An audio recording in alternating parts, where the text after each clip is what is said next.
Hey teachers, I'm Mark Dorr. Remember to like and subscribe, please. Hey, I'm still getting a lot of messages from teachers who are having trouble with things like just handling the stress of it all right now. So I thought we'd talk about that. First of all, please remember I am not a psychologist. I am not a healthcare professional. I'm talking to you as an educator. And in fact, I'm going to talk to you also as a wilderness skills instructor. For many years, I have taught people skills about living in the wild. And part of that includes how to deal with loneliness, frustration, anger, freaking out.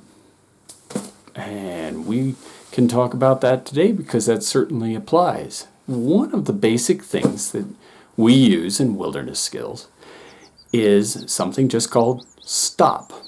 S-T-O-P. And that is an acronym that stands for sit, think, observe, and plan.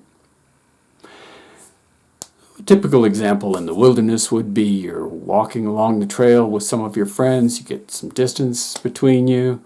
Suddenly you realize you must have taken a turn they didn't because you don't see them or hear them anywhere. Well, a common error is to panic. Try to run back what you think is the way back, but that might not be the way back. Panic is not a good way to handle things.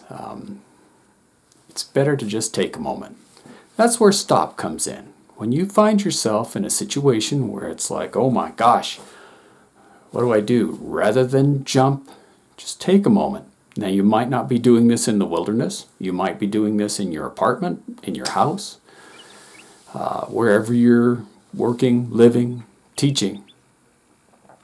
But something comes across to you. First, sit. Just sit. Take a moment. Breathe. Breathing is important. Just sit. Then think. Okay, what is happening? What is going on? What are some things I can do? Observe. Observe yourself. How does my heart feel? Okay, let's just find some ways to calm that down. Observe the area or observe any situation. And of course, then plan.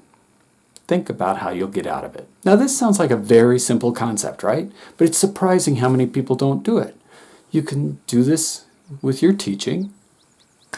You have the stresses of the virus. You have the stresses of the economy. You have the stresses of having to teach distance learning that perhaps you haven't done before.